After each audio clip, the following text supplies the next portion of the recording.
ओम सर्वधर्मस्थापकस्तं सर्वधर्मस्वरूपकः आचार्यानं महाचार्य रामकृष्णाय ते नमः।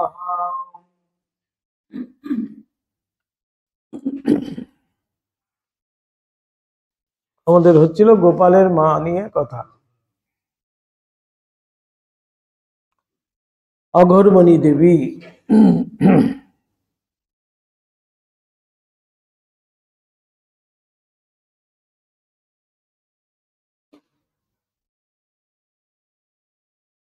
কামারহাটির ব্রাহ্মণীর বহুকালের অভ্যাস রাত্রি 2টায় উঠিয়া শৌচাদি সারিয়া 3টার সময় হইতে জপে বসা, তারপর বেলা 8টা-9টার সময় জপ সাঙ্গ করিয়া উঠিয়া স্নান ও শ্রী শ্রী রাধা কৃষ্ণজির দর্শন ও সেবা কার্যে যথাসাধ্য যোগদান করা, পরে শ্রীবিগ্রহের ভোগ রাগাদি হইয়া গেলে 2 প্রহরের সময় আপনার নিমিত্ত রন্ধনাদিতে ব্যাপৃত হওয়া, পরে আহারান্তে একটু বিশ্রাম করিয়া পুনরায় জপে বসা ও সন্ধ্যায় আরতি দর্শন করিবার পর পুনরায় অনেক রাত্রি পর্যন্ত জপে কাটানো, পরে একটু দুধ পান করিয়া কয়েক ঘন্টা বিশ্রাম। স্বভাবতই তাহার বায়ু প্রধান ধাত ছিল, নিদ্রা অতি অল্পই হইত, কখনো কখনো ভুক ধরফর ও প্রাণ কেমন কেমন করিত।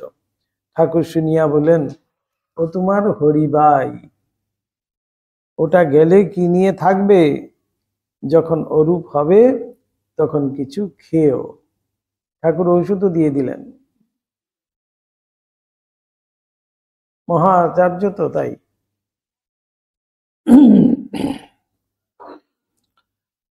84 খ্রিস্টাব্দ, শীত ঋতু অপগত হইয়া কুসুমাকর সরস বসন্ত আসিয়া উপস্থিত। পত্র পুষ্প গীত পূর্ণ বসুন্ধরা, পত্র পুষ্প গীতি পূর্ণ বসুন্ধরা এক অপূর্ব উন্মত্ততায় জাগরিত। ওই উন্মত্ততার ইতর বিশেষ নাই, আছে কিন্তু জীবের প্রবৃত্তির। যাহার যেরূপ সু বা কু প্রবৃত্তি ও সংস্কার, তাহার নিকট উহা সেইভাবে প্রকাশিত। সাধু তদ্বিষয়ে নবজাগরণে জাগরিত, ও সাধু অন্য রূপে, ইহাই প্রভেদ।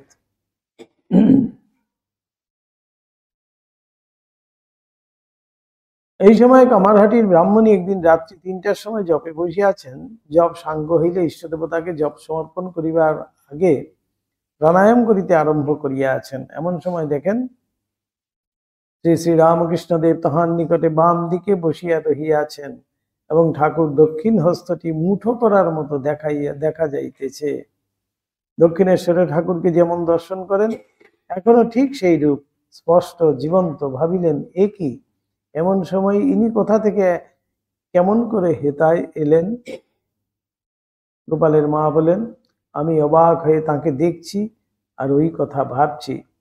এদিকে গোপাল, ঠাকুরকে গোপালের মা গোপাল বলেই ডাকতেন, বসে মুচকি মুচকি হাসছে।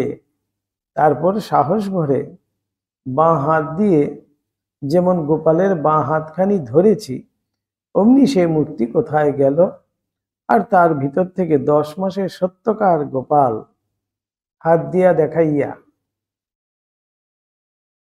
এত বড় ছেলে বেরিয়ে হামা দিয়ে এক হাত তুলে আমার মুখ পানে চেয়ে, সে কি রূপ, আর কি চাওনি, বললে, মা ননি দাও। গোপাল দর্শন করছেন। এই যুগেও খালি চোখে ভগবান দর্শন যে হয়, সে গোপালের মাই হলো গিয়ে প্রমাণ। প্রথমে ঠাকুরকে দেখলেন, যেমন দক্ষিণেশ্বরে দেখেন তেমনি জীবন্ত দেখলেন। তারপরে সেই মূর্তি কোথায় মিলিয়ে গেল, সেই জায়গায় সেই 10 মাসের বাচ্চার মতো ছোট্ট গোপালের রূপে তিনি ঠাকুর দর্শন করছেন।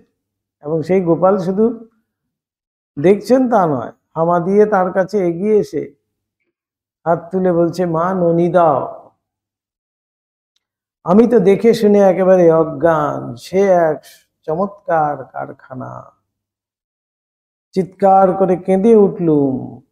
সে তো এমন চিৎকার নয়, বাড়িতে জনমানব নেই তাই, নইলে লোক জড়ো হতো। এমন চিৎকার করেছেন, বলছেন নালে লোক জড়ো হয়ে যেত, আশেপাশের লোক যদি শুনতে পেত। কেঁদে বললুম, বাবা আমি দুঃখিনী, কাঙালিনী, আমি তোমায় কি খাওয়াবো? ননি ক্ষীর কোথা পাবো বাবা? যে আমি তো, আমার কোনো সাধ্যই নেই তোমার সেবা করার, তুমি আমার কাছে এসছো, আমি কোথায় পাবো এইসব? কিন্তু সে অদ্ভুত গোপাল কি তা শোনে? কেবল খেতে দাও বলে। কি করি? কাঁদতে কাঁদতে উঠে শিকে থেকে শুকনো নারকেল নাড়ু পেড়ে হাতে দিলুম ও বললুম, বাবা গোপাল, আমি তোমাকে এই কদর্য জিনিস খেতে দিলুম বলে আমাকে যেন ওইরূপ খেতে দিও না। সেটা আবার বলছেন। তারপর জপ সেদিন আর কে করে? জপে বসবেন ভাবছেন তো? গোপালের মা সেই রাত্রিবেলা উঠেই তো জপে বসতেন। জপের মালা কেড়ে নিচ্ছে, সেই গোপালের দুষ্টুমি শুরু হয়েছে। কি অদ্ভুত লীলা দেখুন, এই যুগেও হয়েছে, কিন্তু সবার অলক্ষ্যে, অতি গোপনে, কেউ জানতে পারেনি। গোপালের মাকে চিনলেন কে? একমাত্র ঠাকুরই তো চিনলেন। কেউ জানতে পারেনি এতদিন ধরে যে তিনি এখানে আছেন। গুপ্ত সাধিকা, সবার অলক্ষ্যে তিনি নির্জনে নিশ্চুপে সাধন করে গেছেন। দীর্ঘ জীবন ধরে সাধন করেছেন, তাই তো তিনি আজকে সেই সাক্ষাৎ দর্শন করছেন, প্রত্যক্ষ অনুভূতি হচ্ছে। তারপর জব সেদিন আর কে করে? গোপাল এসে কোলে বসে মালা কেড়ে নেয়, কাঁধে চড়ে ঘরময় ঘুরে বেড়ায়। কি অদ্ভুত ভাবুন তালে। গোপালের মা বসে বসে সেই সব দর্শন করছেন, গোপালের লীলা। যেমন সকাল হলো অমনি পাগলিনীর মতো ছুটে দক্ষিণেশ্বরে গিয়ে পড়লুম। গোপালও কোলে উঠে চলল। গোপাল সাথে সাথে কোলে উঠে গেছে। গোপালের মা বলছে না, দেখলাম লাল টুকটুকে পা দুটো আমার বুকের উপরে আছে। কোলে উঠে গেছে তো, কোলে নিয়েই চললেন।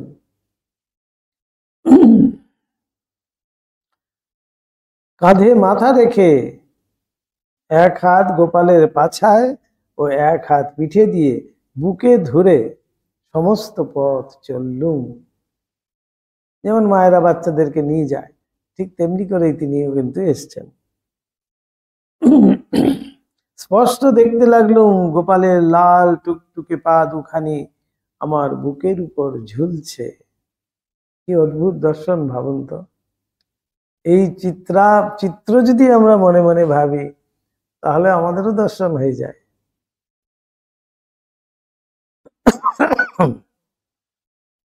অগরমণি যেদিন ওই রূপে সহসা নিজ উপাস্য দেবতার দর্শন লাভে ভাবে প্রেমে উন্মত্তা হইয়া কামারহাটির বাগান হইতে হাঁটিতে হাঁটিতে দক্ষিণেশ্বরে ঠাকুরের নিকট প্রত্যুষে আসিয়া উপস্থিত হন।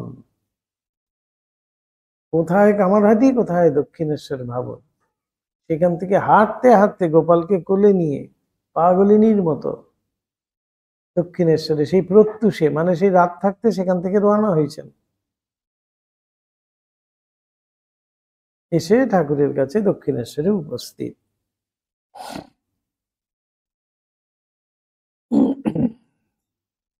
সেদিন সেখানে আমাদের পরিচিত অন্য একটি স্ত্রী ভক্ত উপস্থিত ছিলেন। তাহার নিকট হইতে আমরা যাহা শুনিয়াছি তাহাই এখন আমরা পাঠককে বলিব।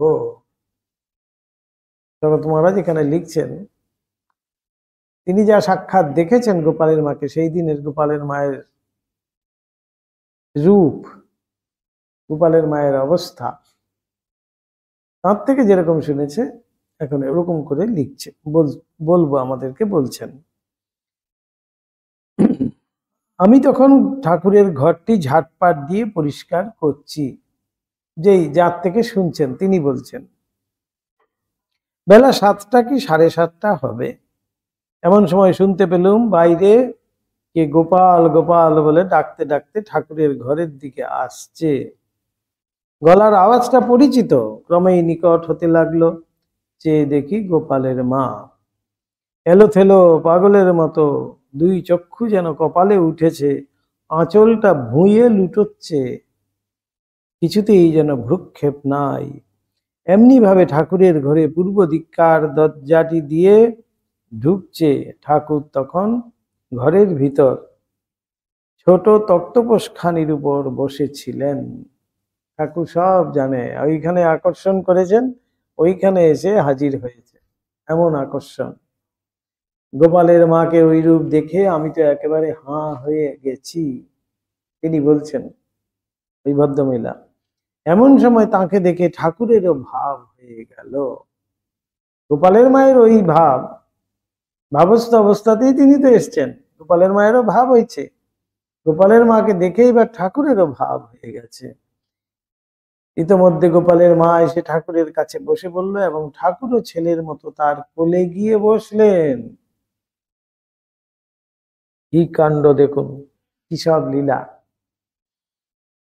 গোপালের মার দুই চক্ষে তখন দরদর করে জল পড়ছে, আর সে আর যে ক্ষীর সর ননি এনেছিল তাই ঠাকুরের মুখে তুলে খাইয়ে দিচ্ছে। ক্ষীর টির এসব নিয়ে এসেছিলেন কিছু, ঠাকুরকেই খাওয়াচ্ছেন। তিনি তো আর ঠাকুরকে দেখছেন না, তিনি সেই গোপালকেই দেখছেন। আমি তো দেখে অবাক আড়ষ্ট হয়ে গেলুম, কারণ ইহার পূর্বে কখনো ঠাকুরকে ভাব হয়ে কোনো স্ত্রীলোককে স্পর্শ করতে দেখি নাই। এ তো অদ্ভুত, বিপরীত ভাব যেন। শুনেছিলাম বটে ঠাকুরের গুরু বামনির কখনো কখনো যশোদার ভাব হতো, আর ঠাকুরও তখন গোপাল ভাবে তার কোলে উঠে বসতেন। যা হোক, গোপালের মার ওই অবস্থা আর ঠাকুরের ভাব দেখে আমি তো একেবারে আড়ষ্ট। কতক্ষণ পরে ঠাকুরের সে ভাব থামল এবং তিনি আপনার চৌকিতে উঠে বসলেন। গোপালের মার কিন্তু সে ভাব আর থামে না, আনন্দে আটখানা হয়ে দাঁড়িয়ে উঠে ব্রহ্মা নাচে, বিষ্ণু নাচে ইত্যাদি পাগলের মতো বলে, আর ঘরময় নেচে নেচে বেড়ায়। এমনই ভাবের ঘোর আর কি। গোপালের মা ওই অবস্থাতে তিনি নাচছেন, ব্রহ্মা নাচে, বিষ্ণু নাচে, গান আছে না, সেই গান করছেন, আর গোপালের মা গোটা ঘরময় ঘুরে ঘুরে নাচছেন।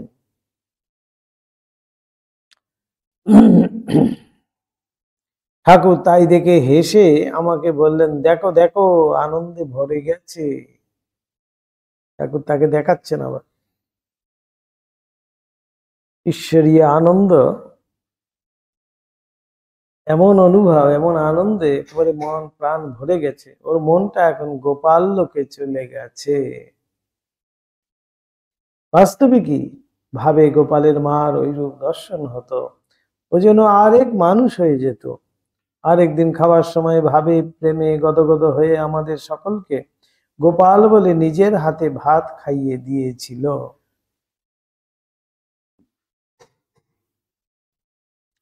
আমি আমাদের সমান ঘরে মেয়ের বিয়ে দিই নেই বলে আমার মনে মনে একটু ঘেন্না করত।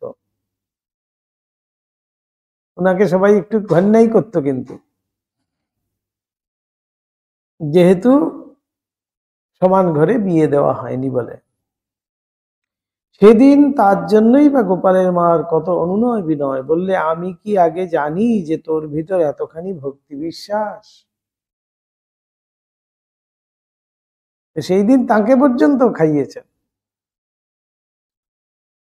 যে গোপাল ভাবের সময় প্রায় কাউকে ছুতে পারে না, সে কিনা আজ ভাবাবেশে তোর পিঠের উপর গিয়ে বসলো, তুই কি সামান্যী? বাস্তবিকই সেদিন ঠাকুর গোপালের মাকে দেখিয়া সহসা গোপাল ভাবাবিষ্ট হইয়া প্রথম এই স্ত্রী ভক্তটির পৃষ্ঠদেশে এবং পরে গোপালের মার কোলে কিছুক্ষণের জন্য উপবেশন করিয়াছিলেন। অগরমণির ঐরূপ ভাবে দক্ষিণেশ্বরে উপস্থিত হইয়া ভাবের আধিক্যে অশ্রুজল ফেলিতে ফেলিতে শ্রীরামকৃষ্ণ দেবকে সেদিন কতই কি কথাই না বলিলেন। এই যে গোপাল আমার কোলে, ওই তোমার ভিতরে ঢুকে গেল, ওই আবার বেরিয়ে এলো, আয় বাবা, দুঃখিনী মার কাছে আয়। ইত্যাদি বলিতে বলিতে দেখিলেন চপল গোপাল কখনো বা ঠাকুরের অঙ্গে মিশাইয়া গেল, আবার কখনো বা উজ্জ্বল বালক মূর্তিতে তাহার নিকটে আসিয়া অদৃষ্টপূর্ব বাল্য লীলা তরঙ্গ তুফান তুলিয়া তাহাকে বাহ্য জগতের কঠোর শাসন নিয়ম প্রভৃতি সমস্ত ভুলাইয়া দিয়া একেবারে আত্মহারা করিয়া ফেলিল। সে প্রবল ভাব তরঙ্গে পড়িয়া কেই বা আপনাকে সামলাইতে পারে? এই ভাবের ঘোরে তিনি যেন তাঁর সেই নিয়ম নিষ্ঠা আচার অনুষ্ঠান সব কিছুর পারে চলে গেছেন। তাই একটু আগেই দেখুন গোপালের মা বলছেন, গোপালের মা সবাইকে মুখে ভাত দিচ্ছে। একদিন সেই ভাত পরিবেশন করতে গিয়ে হাতাটি ঠাকুর ছুঁয়েছিলেন বলে সেই বকনা সমেত হাতাটি পর্যন্ত গঙ্গাগর্ভে ফেলে আবার উনুন পেতে আবার রান্না করেছে, তারপরে খেয়েছে। ওই যে রাড়ি ব্রাহ্মণ বলছে নুনটুকুও ধুয়ে খায়, এমন আচারী। সেই গোপালের মা সবার মুখে ভাত তুলে দিচ্ছে। ভাত মানে মারাত্মক জিনিস। অন্ন হলো গিয়ে আমাদের বিশেষ করে ব্রাহ্মণদের কাছে তখনকার সময়ে অন্ন খেলেই মহা দোষ। অন্ন যদি না খায় তাহলে ঠিক আছে, অন্যের ব্যাপারে ভীষণ। ভাত তুলে দিচ্ছে সবার মুখে। গোপাল ভাবে কেন? সর্বত্র তিনি গোপাল দর্শন করছেন। মদাত্মা সর্বভূতাত্মা তস্मै শ্রী গুরবে নমঃ। মন্নাথ শ্রী জগন্নাথ মদ্গুরু শ্রী জগদ্গুরু মদাত্মা সর্বভূতাত্মা তস্मै শ্রী গুরবে নমঃ। বলাই হচ্ছে এই হলো কি প্রকৃত দর্শন। শুধু ওই বিগ্রহ, এই একজন মাত্র, এই একটি অবলম্বন মাত্র, সেখান থেকেই আমি দর্শন করব তা কিন্তু ঠিক ঠিক অনুভব নয়। অনুভবের পরাকাষ্ঠা হলো কি সর্বভূতে সেই প্রেমময়। স্বামীজির কথা, এই সর্বভূতে গোপাল দর্শন করছেন। এই কতখানি উচ্চ স্তরে গেলে পরে, আধ্যাত্মিক উচ্চ স্তরে গেলে পরে এই ভাব আসছে। ঠাকুরের যেমন আমরা দেখছি, ঠাকুরের জীবনে কি তিনি দেখছেন বিরাটের পুজো হয়ে আছে, তাই ফুল তুলতে পারছেন না। এক একটি ফুল গাছ যেন এক একটি ফুলের তোড়া। বিরাটের পুজো হয়ে আছে, আবার কার পুজো করব আমি? এই পুজো করতে পারছেন না, সেদিন থেকে পুজো উঠে গেল। ঠাকুর বলছেন দুর্বার উপর দিয়ে চলে যাচ্ছে, তাই ঠাকুরের গায়ে যেন ব্যথা অনুভব করছেন। মাঝি মাঝিতে গঙ্গার ঘাটে মারপিট করছে, আঘাত করেছে, সেই আঘাত এসে ঠাকুরের গায়ে লেগেছে। কেন? সেটি এই সর্বভূতে সেই ব্রহ্ম দর্শন করা, এই যে সর্বত্র ব্রহ্মত্ব দৃষ্টিতে দেখা, এটি হলো আধ্যাত্মিকতার একেবারে উচ্চ থেকে উচ্চতম বলা হচ্ছে এই ভাব। সর্বত্র এই যে মায়ের ক্ষেত্রে আমরা দেখতে পাচ্ছি সবাইকে তিনি সন্তান বোধ দেখছেন। সে বড় হোক ছোট হোক সবাইকে তিনি সন্তান বোধ দেখছেন। কি কি অর্থে? ঠাকুর বলছেন আমি নরেনকে এত করি কেন? তার মধ্যে নারায়ণকে দেখি বলে। যেদিন নারায়ণকে দেখবো না সেদিন তার মুখ পানেও চাইব না। এই হলো সর্বভূতে সেই প্রেমময়। এই গোপালের মায়ের ক্ষেত্রে এইটি দেখা যাচ্ছে, একেবারে যেন চূড়ান্ত। ঠাকুরের কথা আমরা বাদই দিলাম, এটা অবতার পুরুষ। মায়ের কথা আমরা ছেড়েই দিলাম, তিনি জগদম্বা, জগদ্ধাত্রী, সবকে ধারণ করে রয়েছেন এই জগৎকে। তার কথা আলাদা। শিবাবতার স্বামীজি, তার কথা আলাদা, তাদের দৃষ্টিভঙ্গি সম্পূর্ণ আলাদা হবে। গোপালের মা সবার অলক্ষ্যে কোথায় বসে নিশ্চুপ ভাবে সামান্য সাধন করছেন। দেখলে আমাদের চোখে তো সামান্য মনে হচ্ছে, কিন্তু কি কঠোর সাধন করে গেছেন। এই সমস্ত নিষ্ঠা সঙ্গে তিনি কিন্তু করে গেছেন। একেবারে নিয়ম মতো এই রাত্রি থাকতে উঠতেন, 3 বেলা স্নান, 1 বেলা আহার, তারপরে বিগ্রহাদি, মন্দিরের যে বিগ্রহাদি আছে তাদের সেবা, আবার সেই জপ ধ্যানে কাটানো। এই যে ভাবটি, এইটার থেকে কি তিনি ফল পেলেন? সর্বভূতে সেই গোপাল দর্শন করছেন। এত অপূর্ব ঠাকুরের এমন সব সাঙ্গ পাঙ্গ দেখুন। ঠাকুর এক একজনের মধ্যে দিয়ে আমাদের কাছে এক একটি আদর্শ স্থাপন করে দিয়ে গেছেন। সাধক কেমন হবে? গোপালের মা। চুপচাপ নিজের মতো করে তিনি বসে গেছেন, কারুর সাথে কোনো কথা নেই, তার একটি কিছুর প্রয়োজন নেই, নিশ্চুপ।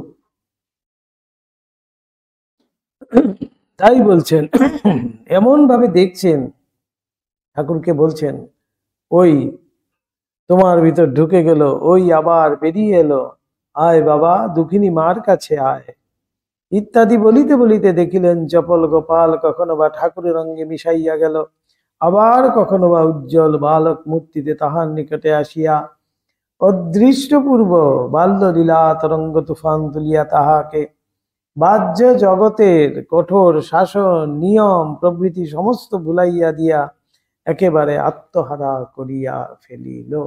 সে যেন অন্য মানুষ হয়ে গেল। তাই বলা হচ্ছে, ঈশ্বর দর্শন হলে কি দুটো শিং বেরোয়? সেই যে মানুষটি, সেই মানুষটিই থাকে, কিন্তু সে সম্পূর্ণ পরিবর্তিত হয়ে যায়। সেই গোপালের মা কত শুদ্ধ সাত্ত্বিক, তাকে সবাই দেখছে আচার নিষ্ঠ একজন, কিন্তু সেই গোপালের মা এমন হয়ে গেছে, অন্য মানুষ হয়ে গেছেন। বলছেন যে সমস্ত জগতের যত কিছু আছে কঠোর শাসন নিয়ম, এতদিন যে তুমি এত সব নিয়ম টিয়ম পালন করেছো, সবকিছুর ঊর্ধ্বে উঠিয়ে দিচ্ছে। এই গোপালে দর্শন করে তিনি সমস্ত যেন সবকিছুর ঊর্ধ্বে উঠে গেছেন, একেবারে আত্মহারা করিয়া ফেলিল। সে প্রবল ভাব তরঙ্গে পড়িয়া কেই বা আপনাকে সামলাইতে পারে? এমনই তরঙ্গ, সেই তরঙ্গে সবাই ভেসে যায়, কিন্তু ভাসবে কখন? তরঙ্গে ভাসবে কে? দরজাটা লাগানো হলো না ঠিকঠাক।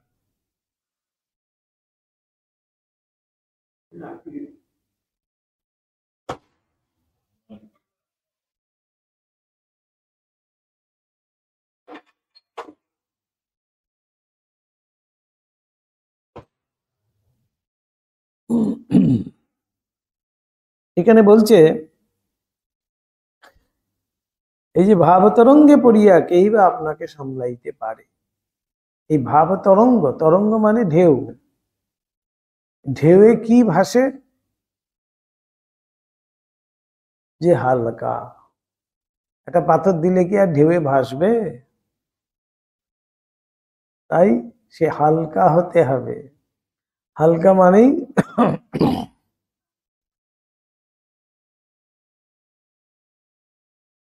অহংকার শূন্যতা। অহংকার শূন্যতা, আমি আমার, এইটি না যাওয়া পর্যন্ত আমাদের তো অহংকার যায় না। এইটি যখন চলে গেছে তখনই কিন্তু আমি সম্পূর্ণ হালকা হয়ে গেলাম। তাই দেখুন, ভারী সুন্দর ঘটনা আছে তো রামায়ণে। মহাবীরজি এক একটি পাথরের মধ্যে রাম নাম লিখছেন, সেই পাথরটা নিয়ে যাচ্ছে, ভাসিয়ে দিচ্ছে, ভেসে যাচ্ছে, কিন্তু সেই পাথর ভাসিয়ে ভাসিয়েই কিন্তু সেই সেতু রচনা করলেন। তো পাথর ভাসে, সেই যে কঠিন পাথর, ভারী পাথর, তাকেও কিন্তু হালকা করে দিচ্ছে। কিসের দ্বারা? ভগবানের নামের স্পর্শে। কিন্তু রামচন্দ্র দেখলেন যে বাহ, এ তো ভারী সুন্দর জিনিস। রামচন্দ্র একটা ছোট্ট পাথর নিয়ে গিয়ে একটু দূরে গিয়ে, হনুমানের সামনে নয়, একটু দূরে গিয়ে পাথরটা জলে ঢেকেছে, যেই ছেড়েছেন টুক করে ডুবে গেছে। মহাবীরজি পাশের থেকে এসে এসে লাফিয়ে এসে বলছে, প্রভু তুমি যাকে ছুঁয়েছ সে কি আর ভাসতে পারে? সে তো ডুববেই। এই দুটো দেখুন, দুটো দিক রয়েছে। ভাষা আর ডোবা দুটোই কিন্তু ভগবানের নামে। ভগবানের নামে তার আমিত্ব নাশ হয়েছে, সেই জন্য সে ডুবছে, ভাসছে। আবার ভগবানের স্পর্শে সে ধন্য হয়ে গেছে, তা সে সম্পূর্ণ নিশ্চিহ্ন হয়ে গেছে, তাই সে ভগবানেই ডুবে গেছে। এই রামকৃষ্ণময় হয়ে যাওয়া, রামকৃষ্ণগত প্রাণা, তাই বলা হচ্ছে। তাই সেইভাবেই, তাই ভাবতরঙ্গে ভাষাটা কিন্তু সোজা নয়। সেই তরঙ্গ, ভাব তরঙ্গ যার হবে, সে সম্পূর্ণ হালকা হয়ে যাবে, অর্থাৎ তার মধ্যে কোনো রকমের অহংকার থাকবে না, আমিত্ব থাকবে না। সে জানবে আমি ভগবানের ছাড়া আর কেউ নই, আমার ভগবান আর আমি। এই যে ভাব, এইটি না হওয়া পর্যন্ত কিন্তু সেই ভাব তরঙ্গে সে ভাসতেও পারবে না। অদ্য হইতে অঘরমণি বাস্তবিকই গোপালের মা হইলেন। এই গোপালের মা নাম কিভাবে হলো? এই গোপালকে এমন ভাবে অনুভব করেছেন, এত কাছের থেকে তিনি পেয়েছেন, শুধু যে পুজো করছেন তা নন, তিনি গোপালের সাথে তার লীলা পর্যন্ত দর্শন করছেন। তাই তার এই গোপালের মা আখ্যা পেলেন, তার এই নামটি যেন সার্থক হলো আজকে। এবং ঠাকুরও তাহাকে ওই নামে ডাকিতে লাগিলেন।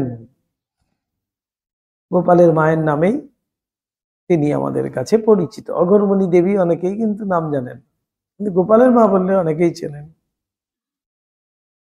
শ্রী শ্রী রামকৃষ্ণদেব গোপালের মার ওইরূপ অপরূপ অবস্থা দেখিয়া কত আনন্দ প্রকাশ করিলেন। শান্ত করিবার জন্য তাহার বুকে হাত বুলাইয়া দিলেন এবং ঘরে যত কিছু ভালো ভালো খাদ্য সামগ্রী ছিল সেসব আনিয়া তাহাকে খাওয়াইতে লাগিলেন। গোপাল হয়ে তিনি তার থেকে খাচ্ছেন, আবার তিনি আবার মাকেও খাওয়াচ্ছেন। কি অপূর্ব দেখুন এই যে চিত্রখানি। একটু আগেই তার কোলে বসেছেন, ননি ক্ষীর সেগুলো ঠাকুরের মুখে তিনি তুলে দিচ্ছেন। এবার এখন ভাবে যখন একটু উপশম হলো, ঠাকুরের ঘরে যা ভালো ভালো কিছু ছিল সেই গোপালের মাকে তিনি খাওয়াচ্ছেন। খাইতে খাইতেও ভাবের ঘরে ব্রাহ্মণী বলিতে লাগিল, বাবা গোপাল, তোমার দুঃখিনী মা এই জন্যে বড় কষ্টে কাল কাটিয়েছে। টেকো ঘুরিয়ে সুতো কেটে পইতে করে বেচে দিন কাটিয়েছে, তাই বুঝি এত যত্ন আজ করছো ইত্যাদি। ঠাকুরের সাথেই হচ্ছে কিন্তু কথা। টেকো ঘুরিয়ে সুতো কেটে, টেকো মানে হাতে কাটা চরকা। আগেকার দিনে হয়তো দেখেছেন কেউ কেউ হাতে কাটা এরকম এরকম করে করে চরকা এরকম করে করে কাটতো, সেই তুলো রাখা হতো, সেই তুলোকে কেটে কেটে পইতে বানাতো।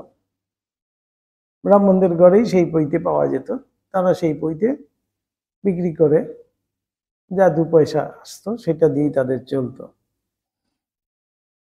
সমস্ত দিন কাছে রাখিয়া স্নানাহার করাইয়া কথঞ্চিত শান্ত করিয়া সন্ধ্যার কিছু পূর্বে শ্রীরামকৃষ্ণদেব গোপালের মাকে কামারহাটি পাঠাইয়া দিলেন। ফিরিবার সময় ভাবাবৃষ্ট গোপাল, ভাবদৃষ্ট বালক গোপাল পূর্বের ন্যায় ব্রাহ্মণীর কোলে চাপিয়া চলিল। তাহলে এতক্ষণ গোপাল কোথায় ছিল? ঠাকুরের মধ্যে। তিনি যেই ঠাকুরের ঘরে প্রবেশ করলেন, কোল থেকে ছুটে নেমে গিয়ে ঠাকুরের অঙ্গে কিন্তু মিশে গেল। আবার যিনি যখন যাচ্ছেন এখান থেকে, ঠাকুরের অঙ্গ থেকেই সেই গোপাল বালক রূপ বেরিয়ে এসে আবার গোপালের মায়ের কোলে কিন্তু চাপলেন। এগুলো ভাবা যায় আমাদের কাছে যেন অকল্পনীয় মনে হচ্ছে এ যুগে, বিশেষ করে এই যুগেই তো হয়েছে। এই তো কিছুদিন আগের কথা। এখনো আমরা কামারহাটি দেখতে পাই, আমরা এখনো দক্ষিণেশ্বর দেখতে পাই, এখনো ঠাকুরের সেই ঘর দেখতে পাই। তাহলে ওই দিনের এই কদিনের মাত্র কথা, এমন সব লীলা, এমন সব অদ্ভুত দর্শন অনুভব সব হয়ে গেছে এই যুগেও। তাহলে এখানেই ভাবতে গেলে মনে হয় আমরাও কত ভাগ্যবান। চিন্তন করতে পারছি, পড়তে পারছি, ভাবতে পারছি, ভাব চক্ষে দেখতে পাচ্ছি, তাহলে নিশ্চয়ই আমরাও তো ভাগ্যবান। এমনটি নয় যে কয়েক হাজার বছরের ইতিহাস, তা কিন্তু নয়। বৃন্দাবনের ইতিহাস যেমন 5000 বছর আগে, কিন্তু আজও বৃন্দাবনে গেলে পরে মনে হবে যে ওই দিন যেন শ্রীকৃষ্ণ ছিলেন এখানে। সেই বৃন্দাবনে গেলে তাই মনে হবে ওই দিনই যেন শ্রীকৃষ্ণ এখানে লীলা করে গেছেন। সব তো রয়েছে, সব জায়গা তো রয়েছে, ঠিক সেই রকমই। তাহলে তার চিন্তনেই আমরা কিন্তু ধন্য হই। তাই সেই সুযোগ কিন্তু তিনিই করে দেন। এই সুযোগটি যদি আমরা কাজে না লাগাই তাহলে কিন্তু আমাদের ভুল সিদ্ধান্ত। সেই জন্য সেই সুযোগটি আমাকে অবশ্যই নিতে হবে, যে নিশ্চয়ই আমরা ভাগ্যবান। নাহলে এখানে বসে আজকে এমন অপূর্ব চিত্রাঙ্কন আমরা মনের চক্ষেই হোক চিত্রাঙ্কন তো করছি, করে তো সেটি দেখতে পাচ্ছি। এই জন্যই ঘরে ফিরিয়া গোপালের মা পূর্বাভ্যাসে জপ করিতে বসিলেন। এগুলো ছাড়ছেন না। দেখুন, গোপাল দর্শন হয়ে গেছে, আমার আর কিছু করার নেই, চলো খাবো দাবো আর ঘুমোবো। ইনি তার যে নিয়মের আছে সেই ঠিক সন্ধ্যেবেলা গিয়ে কিন্তু জপে বসেছেন। আমাদের আমাদের মধ্যেই তো আজকে আজকে সারাদিন ঠাকুরের আরতি টারতি দেখে এসছি, আবার কি জপ করব, চলো এখন একটু টিভি দেখা যাক বলে টিভির সামনে কিন্তু বসে পড়ি, তাই তো? দেখুন সবাই মাথা নাড়ছে।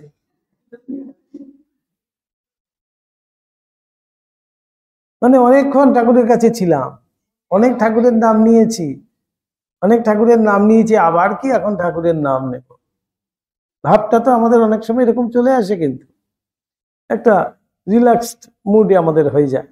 আচ্ছা, সারাদিন জপযজ্ঞ ছিল, ওই আশ্রমে গেছিলাম, সারাদিন তো জপ করেইছি, আবার সন্ধ্যেবেলা কি আবার নতুন করে জপ করতে হবে বলে দিয়ে ছেড়ে দিচ্ছি। না, নিষ্ঠা, আমার নিয়মের যেটা আছে অবশ্যই করতে হবে, অভ্যেস যেটা আছে সেটা সম্পূর্ণ ঠিক রাখতে হবে।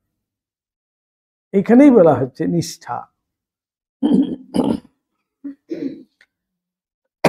তাই মাকে দেখুন, আমরা দেখছি প্রতিদিন সকালে উঠে মা কিন্তু প্রথমে ঠাকুরের পুজো করছেন। কেন করছেন? এটি আদর্শ স্বরূপে আমাদের সামনে রাখবেন বলে।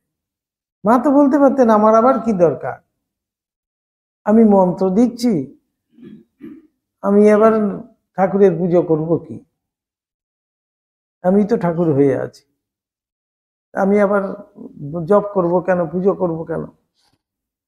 কোনো কাজ তো মা ছাড়ছেন না, সব কিন্তু করে যাচ্ছেন, নিষ্ঠার সঙ্গে সমস্ত পালন করছেন। এগুলোই হলো কি আমাদের কাছে আদর্শ। এবার পূর্বাভ্যাসে জপ করিতে বসিলেন, কিন্তু সেদিন কি আর জপ করা যায়? যাহার জন্য জপ, যাহাকে এতকাল ধরিয়া ভাবা, সে যে সম্মুখে। আহা, কি সুন্দর কথা! দেখুন কি অপূর্ব। যার জন্য জপ করছিলাম সে তো সামনে যায়, বাবা সামনে বসে আছে, দুষ্টুমি করছে, আর আমি কি জপ করব? সে যে সম্মুখে নানা রঙ্গ নানা আবদার করিতেছে, বলে তুমি জপ করছো, আমার খিদে পেয়েছে, খেতে দাও। তখন কি আর জপ হবে? যার জন্য জপ করা সে তো সামনে এসেছে, তখন কি আর জপ করা যায়? না। তো আবদার করিতেছে।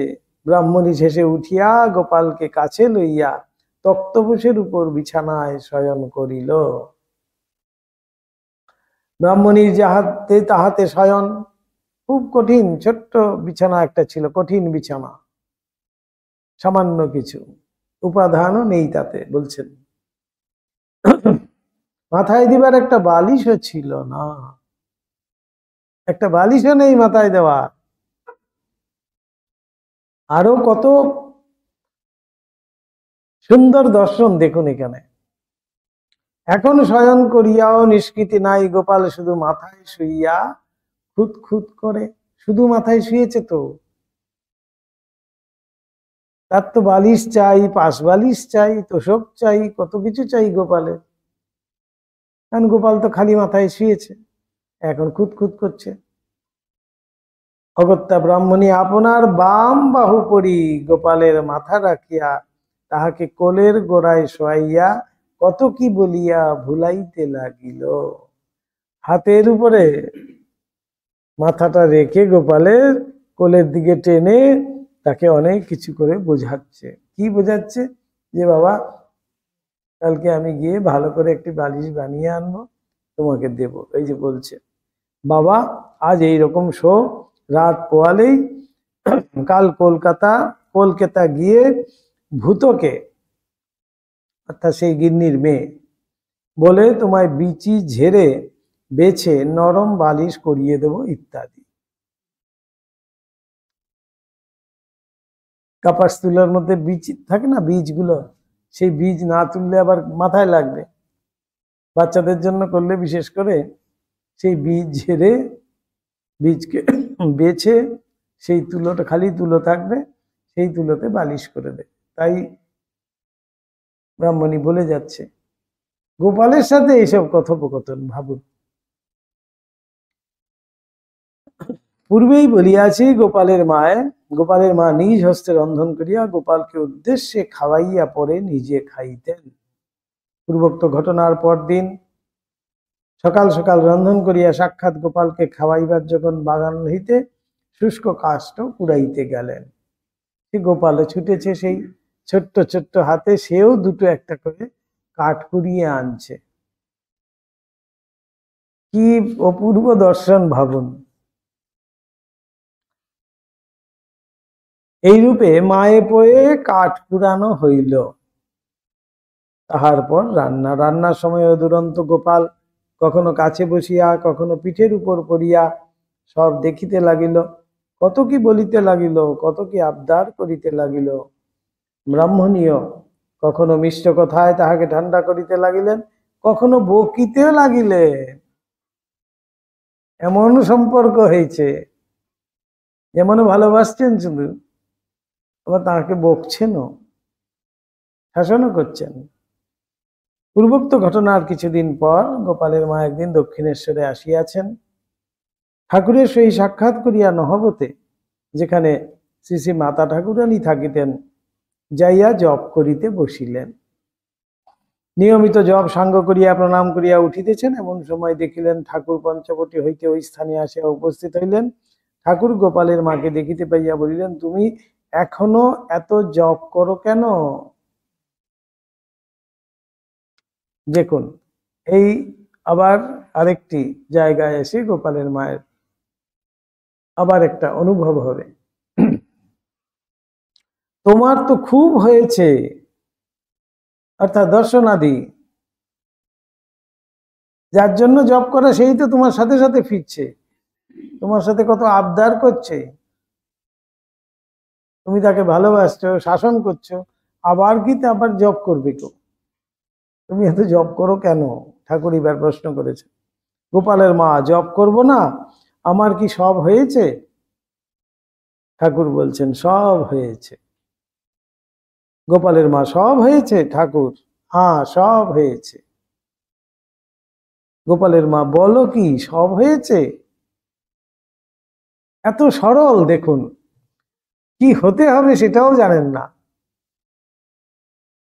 ঠাকুরকে দেখেছেন সাক্ষাৎ গোপালের সাথে তিনি বিরাজ করছেন, লীলা করছে গোপাল তার সাথে, তাও বলছেন আমার সব হয়েছে। কতখানি সরল হলে পরে মানুষ এই কথা বলতে পারে। ঠাকুর এবার বলছেন, হ্যাঁ তোমার আপনার জন্য জপ তপ সব করা হয়ে গেছে, তবে নিজের শরীর দেখাইয়া এই শরীরটা ভালো থাকবে বলে ইচ্ছা হয়তো করতে পারো। এবার গোপালের জন্য করবে, তোমার জন্য আর করার দরকার নাই, তোমার জন্য যার প্রয়োজন ছিল সেটা পূর্ণ হয়ে গেছে। এবার তুমি গোপালের জন্য করবে, গোপালের মা। তবে এখন থেকে যা কিছু করব সব তোমার তোমার তোমার। তুহু তুহু, ঠাকুর যেন সেই জায়গায় নিয়ে গেলেন। এই যে কি সুন্দর অনুভব দেখুন, এখনো তার সেই যেন একটু হলেও আমিত্ব ছিল। আমি জপ করছি, এত দর্শনাদি হয়ে গেছে, তো দর্শনের পর আকাশটায় চলে গেছেন, কিন্তু তবু যেন একবারে সম্পূর্ণ হয়নি। তাই ঠাকুর বলছেন, এখান থেকে আমির থেকে তুমিতে আনাচ্ছে। দেখুন, এই হলো গিয়ে ঠাকুরের এই যে আচার্যানাম মহাচার্য কেন বলছেন, সম্পূর্ণ না হওয়া পর্যন্ত, পূর্ণতা প্রাপ্তি না হওয়া পর্যন্ত কিন্তু তিনি ছাড়বেন না। তাই সেখানে আবার সেখানে আমি জপ করছি, কিসের জন্য জপ করছি সেটা হয়তো জানি না, আমার সরলতা বসে, কিন্তু আমি জপ করছি এইটুকুন অহংকার তো আমার রয়েছে, সেই আমারটাও থাকবে না। এখন জপ করব তোমার জন্য। আমরা ভগবানের জন্য যখন জপ করি তখন সেখানে কিন্তু এতটুকু স্বার্থ বুদ্ধি থাকে না, সেই জপ কিন্তু খুব আনন্দের সঙ্গে সেই জপ হয়। তাই ঠাকুর সেখানে গোপালের মাকেও বলিয়ে দিলেন যে এইবার যা করতে হবে নিজেকে দেখাইয়া এর জন্য করবে। এই ঘটনার উল্লেখ করিয়া গোপালের মা কখনো কখনো আমাদিগকে বলিতেন, গোপালের মুখে ওই কথা সেদিন শুনে থলি মালা সব গঙ্গায় ফেলে দিয়েছিলুম। গোপালের কল্যাণের জন্য করেই জপ করতুম। তারপর অনেকদিন বাদে আবার একটা মানা নিলুম, ভাবলুম একটা কিছু তো করতে হবে, 24 ঘন্টা করি কি, তাই গোপালের কল্যাণে মালা ফেরাই। যেই মালা নিবেদিতা নিয়েছিলেন, গোপালের মায়ের থেকে চেয়ে নিবেদিতা সেই মালাটা নিয়েছিলেন, এবং সেই মালাটা নিবেদিতার যে গলায় আছে সেই মালাটি কিন্তু আছে। এবং গোপালের মা প্রতিদিন একটি ঠাকুরের ছবি ছিল, তখনকার সময়তে ছবি আর বাঁধানোও ছিল না, কাঁচ দেওয়াও ছিল না, এমনি একটি ফটোগ্রাফ, সেটাকে তিনি প্রতিদিন পুজো করতেন। এই এত দর্শনাদির পরেও পুজো আচ্ছা ঠিক করছেন, প্রতিদিন ঠাকুরকে পায়ে আচ্ছা করে তুলসী দিতেন। দিতে দিতে সেই ফটোটির নিচের দিকটা কালো মতো হয়ে গেছিল, যেই ফটোটি আমরা দেখতে পাই এখন বেলুর মঠে মায়ের মন্দিরের পাশে, সেই ফটোটি কিন্তু গোপালের মায়ের পূজিত। ওই ফটোটি এই জন্য সবসময় দেখবেন এরকম ঢাকা কাপড় দিয়ে ঢাকা থাকে, নিচের দিকটা আমি দেখেছিলাম, নিচের দিকটা এরকম কালো হয়ে আছে। ওই ঘটনা হলো গিয়ে তাই, তখন তার কাঁচ দিয়ে বাঁধানোও ছিল না, কিছু না, ওই ফটো অবস্থাতে তিনি পুজো করতেন। সেই ফটোর মধ্যে খুব করে তুলসী দিতেন, চন্দন মাখিয়ে মাখিয়ে তুলসী ঠাকুরের পায়ে দিতেন। এখন বলছেন গোপালের কল্যাণে মালা ফেরাই। এখন হইতে গোপালের মায়ের জপ তপ সব শেষ হইল। এই জপ কতদিন? যতদিন আমিত্ব আছে, ঠাকুর সেখানে যেন ধরিয়ে দিলেন। যতদিন আমিত্বের নাশ না হয় ততদিন কিন্তু জপ করেই যেতে হবে। অনেকেই বলেন না, এতদিন ধরে জপ করছি কিছুই তো হচ্ছে না। জপ করতে হবে ভালো করে, তাহলে হবে। দক্ষিণেশ্বরী শ্রী শ্রী রামকৃষ্ণ দেবের নিকট ঘন ঘন আসা যাওয়া বাড়িয়া গেল। ইতপূর্বে তাহার যে এত খাওয়া দাওয়া আচার ছিল, সেসবও এই মহাভাব তরঙ্গে পড়িয়া দিন দিন কোথায় ভাসিয়া যাইতে লাগিল। সবকিছু নিয়ম কেন? নিয়মের ঊর্ধ্বে যাবে বলে, নিয়মের পারে যাব বলে, তাই নিয়ম কিন্তু করলেন। তাই ঠাকুরের নিজের জীবনে আমরা দেখতে পাচ্ছি তিনি কত নিষ্ঠাবান ছিলেন, সেই সমস্ত কিছু কিন্তু ঊর্ধ্বে চলে গেলেন। এই গোপালের মায়ের ক্ষেত্রেও সেই ভাবতরঙ্গে পড়িয়া দিন দিন কোথায় ভাসিয়া যাইতে লাগিল। গোপাল তাহার মন প্রাণ এককালে অধিকার করিয়া বসিয়া কত রূপে তাহাকে যে শিক্ষা দিতে লাগিলেন তাহার ইয়ত্তা নাই। আর নিষ্ঠাই বা রাখেন কি করিয়া? গোপাল যে যখন তখন খাইতে চায়, আবার শুধু খাইতে চায় বললে হবে না, তুমি খাও, খেয়ে আমাকে খাও। গোপাল আবদার করছে, এই দেখো খাইতে যাবে, নিজে খাইতে খাইতে মার মুখে গুজিয়া দেয়। ব্রাহ্মণের বিধবা বলে কথা, কত নিষ্ঠা তাদের থাকে। গোপাল কখনো যখন তখন বলছে মুখে কিছু দিয়ে দিচ্ছে। এইসব আচার টাচার সব এবার ভাব তরঙ্গে ভেসে গেল। তাহা কি ফেলিয়া দেওয়া যায়? গোপাল নিজেই এসে তার মুখে গুজে দিচ্ছে, আর সেটা তার ফেলে দেওয়া যায় না। আর ফেলিয়া দিলে সে যে কাঁদে, আমি দিলাম আর তুমি খেলে না। এই ব্রাহ্মণী এই অপূর্ব ভাব তরঙ্গে পড়িয়া অবধি বুঝিয়াছিলেন যে উহা শ্রী শ্রী রামকৃষ্ণ দেবেরই খেলা, এবং শ্রী শ্রী রামকৃষ্ণ দেবী তাহার নবীন নিরদ শ্যাম নীলেন্দিবর লোচনা গোপাল রূপী শ্রীকৃষ্ণ। এই ঠাকুরকেই তিনি গোপাল রূপে দেখেছিলেন, তাই ঠাকুরকেও তিনি গোপাল বলতেন। কাজেই তাহাকে রাধিয়া খাওয়ানো, তাহার প্রসাদ খাওয়া ইত্যাদিতে আর দ্বিধা রহিল না।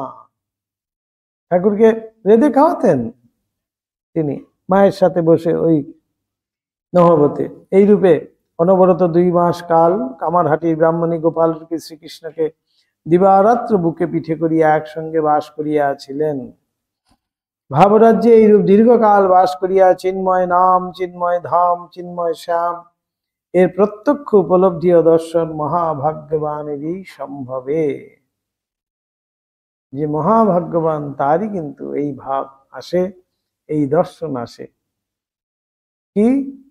চিন্ময় ধাম, চিন্ময় শ্যাম, চিন্ময় নাম। একবার নাম উচ্চারণ করছে, করার সাথে সাথে চৈতন্যময় সেই নামই যে নামই তিনি সামনে প্রকট হচ্ছেন। আর ধাম, যেখানে তিনি থাকছেন সেখানেই তো ভগবান, তাহলে সেটাই ধাম। আর শ্যাম মানে যাকে তিনি দেখছেন, যার জন্য জপ করছিলেন, যার নাম জপ করছিলেন, সেই হলো গিয়ে শ্যাম। চিন্ময় ধাম, চিন্ময় শ্যাম আর চিন্ময় নাম। মহাভাগ্যবানের ক্ষেত্রে কিন্তু সেইটি সম্ভব। হয়তো কখনো কচিত কিছুক্ষণের জন্য, ক্ষণিকের জন্য কারু কারু হতে পারে। 2 মাস কাল ব্রাহ্মণী এইভাবেই ছিলেন। একত শ্রী ভগবানের বাৎসল্য রতি জগতে দুর্লভ। শ্রী ভগবানের ঐশ্বর্য জ্ঞানের লেশমাত্র মনে থাকিতে উহার উদয় অসম্ভব। বাৎসল্য রতি এইবার বোঝাচ্ছেন, বাৎসল্য রতি মানেই হলো গিয়ে ভগবানের ঐশ্বর্য, সরৈশ্বর্যপূর্ণ যে ভগবান, সেইটির কিন্তু লেশমাত্র থাকা চলবে না। অর্থাৎ আমার গোপালের ঠান্ডা লাগছে, তাই এখন দেখবেন কম্বল দিচ্ছে। আমার গোপালকে খাওয়াতে হবে, তাকে ছোট্ট বাচ্চাটির মতোই কিন্তু তাকে ভালোবাসতে হবে। তিনি পারেন, তিনি সব পারেন, সেই বোধ যদি আমার হয়ে যায়, তাহলে বাৎসল্য রতি হলো না। বাৎসল্য রতি মানেই হলো কি ছোট বাচ্চাটির মতো করে তাকে সবকিছু করতে হবে। তাই অনেকে প্রশ্ন করেন না যে গোপাল আছে, আমি তো বাড়ি ছেড়ে যেতে পারি না। ভাবটি কি সুন্দর দেখুন, সাক্ষাৎ উপস্থিতি তারা অনুভব করছেন, সেই জন্যই তো যেতে পারছে না। যদি যেতে হয় তাহলে তার গোপালকে আবার নিয়ে যাবে, এমন ভাবটি আর কি। এই বাৎসল্য রতির ক্ষেত্রেই বলছে ঐশ্বর্যের লেশ মাত্র থাকলেও চলবে না। ভগবান ঐশ্বর্যময়, সরৈশ্বর্যপূর্ণ, তার থেকে আমি কিন্তু অনেক কিছু পেতেও পারি। তাই ঐশ্বর্য ভুলে, ভগবানের ঐশ্বর্য ভুলে একমাত্র বাৎসল্য ভাবে যদি তার সেবা করা যায়, ওটাকেই বলা হচ্ছে বাৎসল্য রতি। দুর্লভ, তাই বলছেন জগতে দুর্লভ, কিন্তু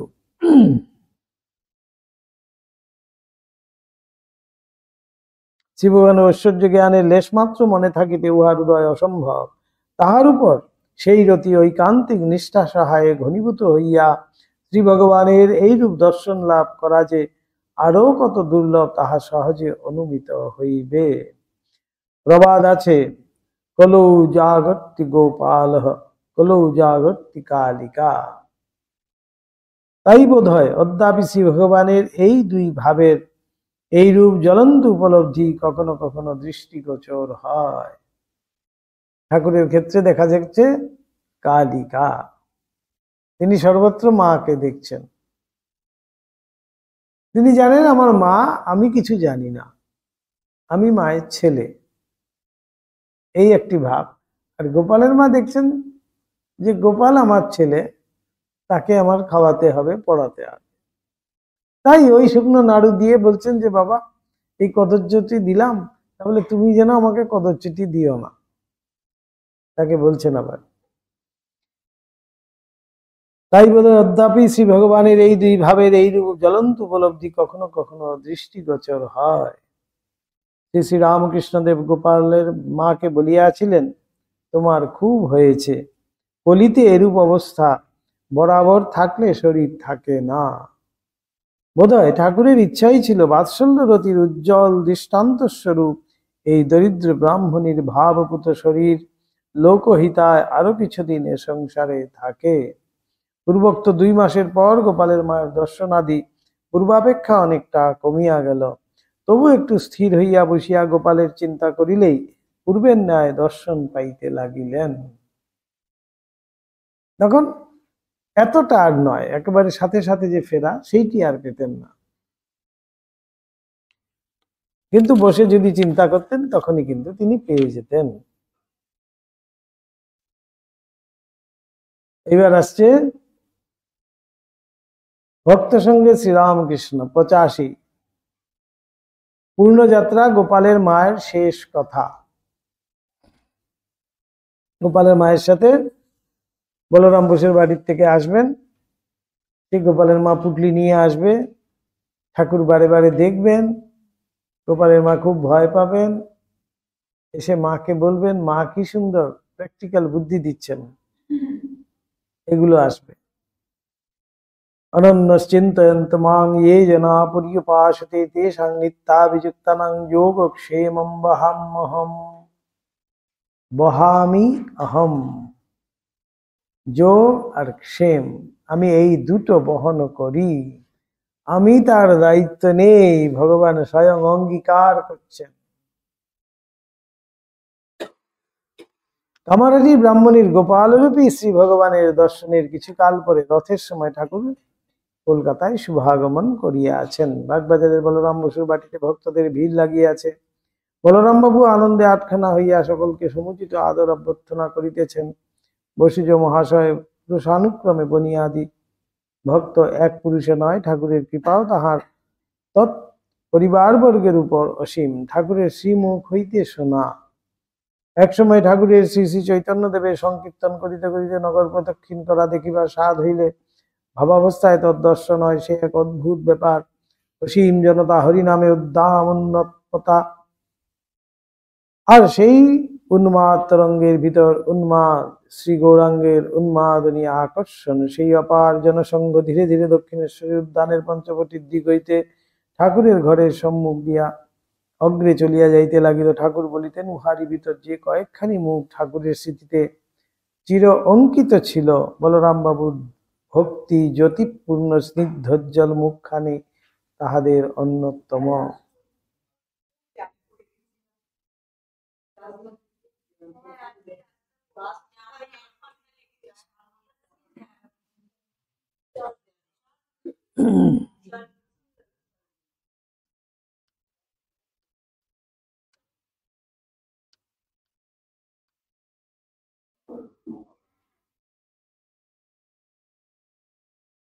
বলরাম বাবু যেদিন প্রথম ঠাকুরকে দর্শন করিতে দক্ষিণেশ্বরে কালীবাড়িতে উপস্থিত হন, সেই দিনই ঠাকুর কিন্তু দেখেই বুঝে গেছিলেন। বলছেন, ও এই ব্যক্তিগত সেই ব্যক্তি। বসুজ মহাশয়ের কোঠরে জমিদারি ও শ্যামচাঁদ বিগ্রহের সেবা আছে। শ্রী বৃন্দাবন কুঞ্জে শ্যামসুন্দরের সেবা আছে এবং কলিকাতার বাটিতেও জগন্নাথ দেবের বিগ্রহ সেবা দিয়ে আছে। ঠাকুর বলিতেন বলরামের শুদ্ধ অন্ন, ওদের পুরুষানুক্রমে ঠাকুর সেবা ও অতিথি ফকিরের সেবা। ওর বাপ সব ত্যাগ করে শ্রী বৃন্দাবনে বসে হরিনাম করছে, ওর অন্ন আমি খুব খেতে পারি, মুখে দিলেই যেন আপনা হতে নেমে যায়। বাস্তবিক ঠাকুরের এত ভক্তের ভিতর বলরাম বাবুর অন্যই তাহাকে ভীষণ ভীষণ প্রীতির সহিত ভোজন করিতে দেখিয়াছি। এসব বলরাম সম্বন্ধে ঠাকুরের নিজ মুখে কথিত।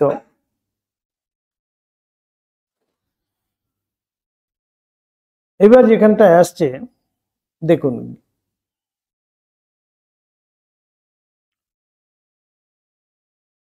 এই গুরু সম্বন্ধে যে ওই সকল ব্যক্তি ঠাকুরের সেই সম্বন্ধ ছিলেন তাহাকে বলিতে পারে, কোন কারণে ইহারা এই উচ্চাধিকার লাভ করেন তাই বা কে বলিবে। আমরা এই পর্যাপ্ত বুঝিয়াছি যে ইহারা মহাভাগ্যবান। সেই রসদদারদের কথা একজন একজন করে কখন কিরকম ছিলেন সেইভাবে।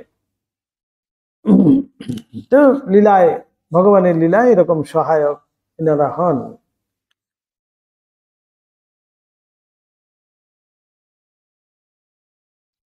ইহারা আমার না বলিয়া ঠাকুর এখানকার বলিতেন, কারণ শ্রীরামকৃষ্ণ দেবের অপাববিদ্ধ মনে অহংবুদ্ধি এতটুকু স্থান পাইত না।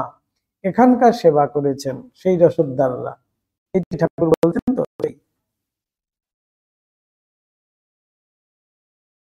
প্রথম রসদদার বলছেন মথুরনাথ, দ্বিতীয় 1.5 জনের ভিতর শম্ভুবাবু, মথুরবাবুর শরীর ত্যাগের পর হইতে কেশববাবু প্রমুখ কলিকাতার ভক্ত সকলের এইভাবে। তারপরে রসদদার সুরেশ বাবু, 6-7 বৎসর পূর্ব হইতে 4 বৎসর পর্যন্ত সুরেশ বাবু ছিলেন, বরানগর মঠে পর্যন্ত গেছেন উনি ওই অবস্থাতে আর কি। আর বাকি 1.5 জন রসদদার কোথায় তাহারা? আমাদের প্রসঙ্গোক্ত বলরাম বাবু ও যে আমেরিকা নিবাসী মিসেস অলি বুল, সারা সি বুল, বিবেকানন্দ স্বামীজিকে বেলুড় মঠ স্থাপনে বিশেষ সহায়তা করেন, তাহারাই কি ওই 1.5 জন? প্রশ্ন দিয়েছেন আর কি। বলরাম বাবু দক্ষিণেশ্বরে যাইয়া পর্যন্ত প্রতি বৎসর রথের সময় ঠাকুরকে বাটিতে লইয়া আসেন বাগবাজার রমাকান্ত বসু স্ট্রিটে, সেখানে রথ টানা হয়, ঠাকুরকে নিয়ে আসে, উপরে রথ টানা হয় খুব অনাড়ম্বর ভাবে। বলরামের সংসার ঠাকুর বলছেন এক সুরে বাঁধা, সবাই যেন একই ভাবের আর কি। তাই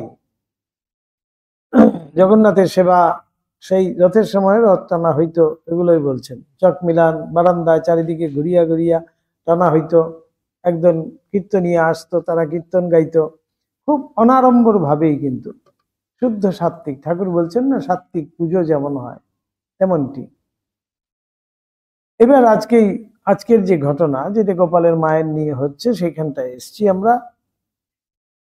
ঠাকুর রাতেই এই বাটিতে আসিয়াছেন, বাহিরে কিছুক্ষণ বসার পর তাহাকে অন্দরে জলযোগ করাইবার জন্য লইয়া যাওয়া হইল। বাইরে 2-4টি করিয়া অনেকগুলি পুরুষ ভক্তের সমাগম হইয়াছে। ভিতরেও নিকটবর্তী বাটি সকল হইতে ঠাকুরের যত স্ত্রী ভক্ত সকলে আসিয়াছেন। ইহাদের অনেকেই বলরাম বাবুর আত্মীয়া বা পরিচিতা, এবং তাহার বাটিতে যখনই পরমহংসদেব উপস্থিত হইতেন বা তিনি নিজে যখনই শ্রীরামকৃষ্ণদেবকে দক্ষিণেশ্বরে দর্শন করিতে যাইতেন, তখনই ইহাদের সংবাদ দিয়া বাটিতে আনাইতেন এবং আনাইয়া সঙ্গে লইয়া যাইতেন। ভাবিনী ঠাকুরুন, অসীমের মা, গনুর মা ও তার মা, এইরূপ এর মা, ওর পিসি, এর ননদ, ওর পড়শি প্রভৃতি অনেকগুলি স্ত্রী ভক্ত কিন্তু এসেছেন। এই সকল সতী সাধ্বী ভক্তিমতী স্ত্রীলোকদিগের সহিত কামগন্ধহীন ঠাকুরের যে কি এক মধুর সম্বন্ধ ছিল, তাহা বলিয়া বুঝাইবার নহে। ইহাদের অনেকেই ঠাকুরকে সাক্ষাৎ ইষ্ট দেবতা বলিয়া তখনই জানেন। সকলেরই ঠাকুরের উপর এইরূপ বিশ্বাস। আবার কোন কোন ভাগ্যবতী উহা গোপালের মান ন্যায় দর্শনাদির দ্বারা সাক্ষাৎ প্রত্যক্ষ করিয়াছিলেন। কাজেই ঠাকুরকে ইহারা আপনার হইতেও আপনার বলিয়া জানেন এবং তাহার নিকট কোনরূপ ভয়, ডর বা সংকোচ অনুভব করেন না। ঘরে কোনরূপ ভালো খাবার দাবার তৈয়ার করিলে তাহা পতিপুত্রদের আগে না দিয়া ইহারা ঠাকুরের জন্য আগে পাঠান এবং স্বয়ং লইয়া যান। ভালো কিছু রান্না হলেই নিয়ে যাবে আগে।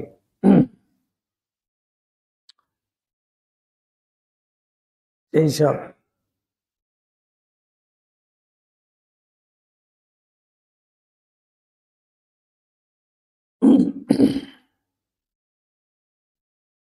কোনোদিন সন্ধ্যার পর, কোনোদিন রাত 10টায়, আবার কোনোদিন বা উৎসব কীর্তনাদি সাঙ্গ হইতেও দক্ষিণেশ্বরীতে ফিরিতে রাত 2 প্রহরেরও অধিক হইয়া গিয়াছে। ইহাদের কাহাকেও ঠাকুর ছেলে মানুষের মতো কত আগ্রহের সহিত নিজের পেটের অসুখ প্রভৃতি রোগের ঔষধ জিজ্ঞাসা করিতেন। কেহ তাহাকে ওইরূপ জিজ্ঞাসা করিতে দেখিয়া হাসিলে বলিতেন, তুই কি জানিস ও কত বড় ডাক্তারের স্ত্রী, ও 2-4টে ঔষধ জানেই জানে। কাহারও ভাবপ্রেম দেখিয়া বলিতেন, কৃপাসিদ্ধ গোপী। কাহারও মধুর রান্না খাইয়া বলিতেন, ও বৈকুণ্ঠের রাধুনী, সুক্তই সিদ্ধহস্ত ইত্যাদি। ঠাকুর জল খাইতে খাইতে আজ এই সকল স্ত্রীলোককে গোপালের মার সৌভাগ্যের কথা বলিতে লাগিলেন। বলিলেন, ওগো, সেই যে কামারহাটি থেকে বামনের মেয়েটি আসে, তার গোপাল ভাব, তার সব কত কি দর্শন হয়েছে। সে বলে গোপাল তার কাছ থেকে হাত পেতে খেতে চায়। সেদিন ওই সব কত কি দেখে শুনে ভাবে প্রেমে উন্মাদ হয়ে উপস্থিত। খাওয়াতে দাওয়াতে একটু ঠান্ডা হলো, থাকতে বললুম কিন্তু থাকলো না। যাবার সময়ও সেই রূপ উন্মাদ, গায়ের কাপড় খুলে ভুঁইয়ে লুটিয়ে যাচ্ছে, হুঁশ নেই। আমি আবার কাপড় তুলে দিয়ে বুকে মাথায় হাত বুলিয়ে দিই, খুব ভক্তি বিশ্বাস। বেশ, তাকে এখানে আনতে পাঠাও না। বেশ, গোপালের মাকে আনছেন, অর্থাৎ এই ঠাকুর যেন একটু পরিচয় করিয়ে দিচ্ছেন। বলরাম বাবুর কানে ওই কথা উঠিবা মাত্র তিনি তৎক্ষণাৎ কামারহাটি হইতে গোপালের মাকে আনিতে লোক পাঠাইলেন, কারণ আসিবার সময় যথেষ্ট আছে। ঠাকুর আজকাল তো এখানেই থাকিবেন। জলযোগ সাঙ্গ হইলে ঠাকুর বাহিরে আসিয়া বসিলেন, ভক্তদের সহিত নানা কথাবার্তা কহিতে লাগিলেন। ক্রমে ঠাকুরের মধ্যাহ্ন ভোজন হইয়া গেল। ভক্তরাও সকলে প্রসাদ পাইলেন। একটু বিশ্রামের পর ঠাকুর বাহিরে হল ঘরে বসিয়া ভক্তদের সহিত নানা কথা কহিতে লাগিলেন। প্রায় সন্ধ্যা হয় এমন সময় তাহার ভাবাবেশ হইল। গোপালের মা আসছে, এবার ঠাকুরের ভাবাবেশ হচ্ছে। কিন্তু আমরা সকলেই বালগোপালের ধাতুময়ী মূর্তি দেখিয়াছি। সেই নাড়ুগোপাল যেমন হয়, হামা দিচ্ছে, এক হাত তুলে আছে। ধাতুময় মূর্তিতে আমরা সবাই দেখেছি, কিন্তু ঠাকুরকে এরকম দেখা যাবে? ভাবুন, 2 জানু এক হাত ভূমিতে হামা দেওয়ার ভাবে রাখে, এক হাত তুলিয়া ঊর্ধ্বমুখে যেন কাহার মুখ পানে সাল্লাদ সতৃষ্ণ নয়নে চাহিয়া রহিয়াছে। ও কি চাহিতেছে? ভাবাবেশে ঠাকুরের অঙ্গ প্রত্যঙ্গাদি ঠিক সেই রূপ সংস্থান হইয়া গেল। কেবল চক্ষু দুটি যেন বাহিরের কিছুই দেখিতেছে না। এইরূপ ভাবে অর্ধ নিমিলিত অবস্থায় রহিল। ঠাকুরের এইরূপ ভাবা অবস্থা আরম্ভ হইবার একটু পরেই গোপালের মার গাড়ি আসিয়া বলরাম বাবুর বাটির দরজায় দাঁড়াইল। গোপালের মা আসছে তো, সেই জন্য ঠাকুরের সেই ভাব হয়ে গেছে। এবং গোপালের মা উপরে উঠিয়া ঠাকুরকে আপনার ইষ্টরূপে দর্শন করিলেন। উপস্থিত সকলে গোপালের মার ভক্তির জোরেই ঠাকুরের সহসা এইরূপ গোপাল ভাবাবেশ হইয়াছে জানিয়া তাহাকে বহু ভাগ্যবতী জ্ঞানে সম্মান বন্দনা করিলেন। সকলে বলিতে লাগিলেন, কি ভক্তি! ভক্তির জোরে ঠাকুর সাক্ষাৎ গোপাল রূপ ধারণ করিলেন ইত্যাদি। গোপালের মা বলিলেন, আমি কিন্তু বাবু ভাবে অমন কাঠ হয়ে যাওয়া ভালোবাসি না। ঠাকুর তো একেবারে স্থির হয়ে গেছে, ভাবে এরকম কাঠ হয়ে যাওয়া ভালোবাসি না। গোপালের মা বলছেন, আমারও মন গোপাল দেখে কাজ নেই। বাস্তবিকই ভাব সমাধিতে ঠাকুরের ঐরূপ বাহ্যজ্ঞান হারানো প্রথম যেদিন তিনি দেখেন, সেদিন ভয়ে ডরে কাতর হইয়া ঠাকুরের শ্রীঅঙ্গ ঠেলিতে ঠেলিতে বলিয়াছিলেন, ও বাবা, তুমি অমন হলে কেন গো? সে কামারহাটিতে ঠাকুর যেদিন প্রথম গিয়াছিলেন। আমরা যখন ঠাকুরের নিকট যাই, ঠাকুরের বয়স তখন 49-এর কাছাকাছি, 49। বোধ হয় ৪৯ হইতে ৫-৬ মাস বাকি আছে। গোপালের মাও ওই সময়ই যান। ঠাকুরের কাছে যাইবার পূর্বে মনে হয় ছোট ছেলে নাচে, অঙ্গভঙ্গি করে, তার লোকের বেশ লাগে, কিন্তু একটা বুড়ো মিনসে সাজোয়ান মরদ যদি ঐরূপ করে, তাহলে লোকের বিরক্তিকর বা হাস্য উদ্দীপকই হয়, হয় না? বুড়ো যদি গোপাল বেশে এরকম হাওয়া দেয়, কেমন লাগবে দেখতে? এটা ভাবলেই তো কেমন করছে।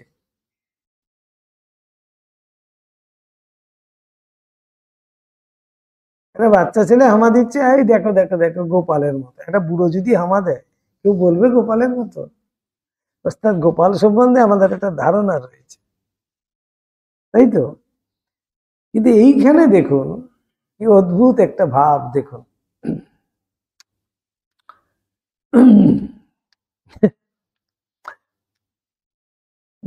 গন্ডারের খেমটি নাচ কি কারো ভালো লাগে?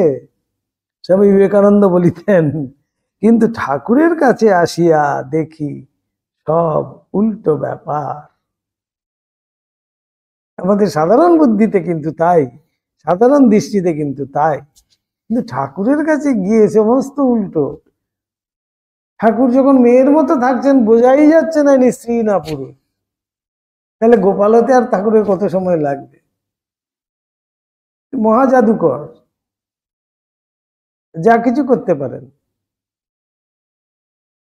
সব উল্টো ব্যাপার। বয়সে প্রৌঢ় হইলেও ঠাকুর নাচেন, গান করেন, কত হাব ভাব দেখান, কিন্তু তার সকলগুলি কি মিষ্ট, একটুকু কিন্তু অন্যরকম মনে হবে না। এখনকার সময় হলে আমরা বলতাম, দেখো কি ন্যাকা। বাস্তবিক একটা বুড়ো মিনসেকে নাচিলে যে এত ভালো দেখায়, একথা আমরা কখনো স্বপ্নেও ভাবি নাই। ঠাকুরের সেই নৃত্য দেখার জন্য সবাই পাগল। এত অপূর্ব সুললিত শরীর, সুললিত একেবারে তার নৃত্য ভঙ্গিমা।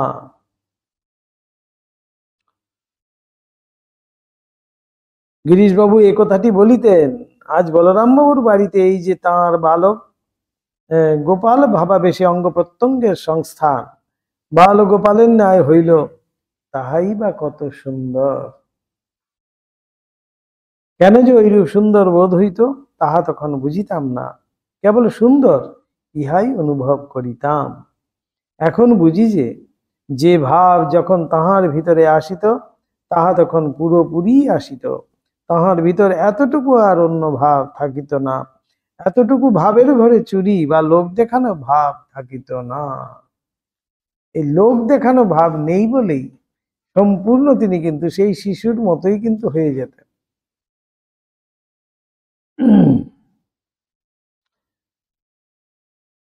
সেভাবে তিনি তখন একেবারে অনুপ্রাণিত, তন্ময়, বা তিনি নিজে যেমন রহস্য করিয়া বলিতেন, ডাইলুট হইয়া যাইতেন। কাজেই তখন তিনি বৃদ্ধ হইয়া বালকের অভিনয় করিতেছেন, বা পুরুষ হইয়া স্ত্রীর অভিনয় করিতেছেন, একথা লোকের মনে আর উদয় হইতেই পাইত না। তখন বোঝাই যেত না, এর মনের মধ্যেও সেটা আসতই না, এতই অপূর্ব। ভিতরের প্রবল ভাব তরঙ্গ শরীরের মধ্য দিয়া ফুটিয়া বাহির হইয়া শরীরটাকে যেন এককালে পরিবর্তিত বা রূপান্তরিত করিয়া ফেলিত। সম্পূর্ণ শরীরটাও কিন্তু সেরকমই যেন হয়ে যেত। ভক্ত সঙ্গে আনন্দে দুই দিন ২ রাত ঠাকুরের বলরাম বাবুর বাটিতে কাটিয়াছে। আজ তৃতীয় দিন দক্ষিণেশ্বরে ফিরিবেন। বেলা আন্দাজ ৮টা কি ৯টা হইবে। ঘাটে নৌকা প্রস্তুত। স্থির হইল গোপালের মা ও অন্য একজন শ্রীভক্ত গোলাপ মা ওই নৌকায় ঠাকুরের সহিত দক্ষিণেশ্বর যাইবেন। তদ্ভিন্ন ২-১ জন বালক ভক্ত, যাহারা ঠাকুরের পরিচর্যার জন্য সঙ্গে আসিয়াছিলেন, তাহারাও যাইবেন। বোধ হয় শ্রীযুত কালী উহাদের অন্যতম। অভেদানন্দজি ঠাকুর বাটির ভিতরে যাইয়া জগন্নাথ দেবকে প্রণাম করিয়া এবং ভক্ত পরিবারের প্রণাম গ্রহণ করিয়া নৌকায় যাইয়া উঠিলেন। গোপালের মা প্রভৃতিও তাহার পশ্চাৎ পশ্চাৎ যাইয়া নৌকায় উঠিলেন। বলরাম বাবুর পরিবারবর্গের অনেকে ভক্তি করিয়া গোপালের মাকে কাপড় ইত্যাদি এবং তাহার অভাব আছে জানিয়া রন্ধনের নিমিত্ত হাতা বেরি প্রভৃতি অনেকগুলি দ্রব্য তাহাকে দিয়াছিলেন। সে পুঁটলি বা মোটটি নৌকায় তুলিয়া দেওয়া হইল, নৌকা ছাড়িল। নৌকা তো ছেড়েছে, ঠাকুরের কিন্তু ওই পুটলির দিকে নজর, বারবার ওই পুটলিটা দেখছে আর গোপালের মায়ের দিকে তাকাচ্ছে আর মুখটা ভার করছে, বলে এইসব পুটলি নিয়ে এসছো, আমার তো মোটেই পছন্দ নয়। কি কাণ্ড! যাহাতে যাইতে যাইতে এই পুটলি দেখিয়া ঠাকুর জিজ্ঞাসায় জানিলেন উহা গোপালের মার। ভক্ত পরিবারেরা তাহাকে যে সকল দ্রব্যাদি দিয়াছেন তাহারই পুটলি। শুনিয়াই ঠাকুরের মুখ গম্ভীর ভাব ধারণ করিল। গোপালের মাকে কিছু না বলিয়া অপর স্ত্রীভক্ত গোলাপ মাতাকে লক্ষ্য করিয়া ত্যাগের বিষয়ে নানা কথা কহিতে লাগিলেন। বলিলেন যে ত্যাগী সেই ভগবানকে চায় পায়, যে লোকের বাড়িতে গিয়ে খেয়ে দে শুধু হাতে চলে আসে সে ভগবানের গায়ে ঠেস দিয়ে বসে, ইত্যাদি। কি কাণ্ড দেখুন! খেয়ে দিয়ে চলে আসতে হবে, তাহলে ভগবানের গায়ে ঠেস দিয়ে শোয়া যাবে। কিন্তু রথের সময় দেখেছি পুরীতে সে পান্ডারা তো জগন্নাথের গায়ে ঠেস দিয়ে শুয়ে আছে, রাত্রিবেলা গেলে পরে দেখা গেছে।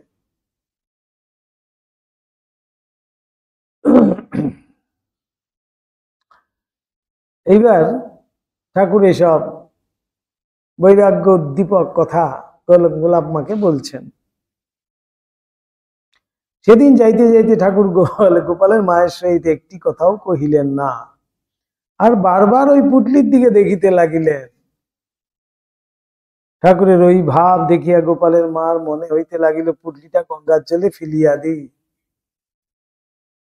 এদিকে ঠাকুরের যেমন পঞ্চমবর্ষীয় বালকের ভাবে ভক্তদের সহিত হাসি তামাশা ঠাট্টা খেলাধুলা ছিল, অপরদিকে আবার তেমনি কঠোর শাসন। কারো এতটুকু বেচাল দেখিতে পারিতেন না। ক্ষুদ্র হইতেও ক্ষুদ্র জিনিসের তত্ত্বাবধান ছিল। কারো অতি সামান্য ব্যবহার বেভাবের হইলে অমনি তাহার তীক্ষ্ণ দৃষ্টি তাহার উপর পড়িত ও যাহাতে উহা সংশোধন হয় তাহার চেষ্টা আসিত। চেষ্টারও বড় একটা বেশি আড়ম্বর করিতে হইত না। একবার মুখ ভারী করিয়া তাহার সহিত কিছুক্ষণ কথা না কহিলেই সে ছটফট করিত ও সকৃত দোষের জন্য অনুতপ্ত হইত। কি সুন্দর ঠাকুরের মানে প্রিন্সিপাল গুলো দেখুন। ধমকাচ্ছেন বলছেন তা কিন্তু নয়, কথা বন্ধ করে দেবেন, চুপ করে দিয়েছেন, কথা বন্ধ করে দিলেই হয়ে গেল, তাতেই কিন্তু শিক্ষা হয়ে গেল। তাই বলছেন যে বেশি খুব চেষ্টা করতে হতো না।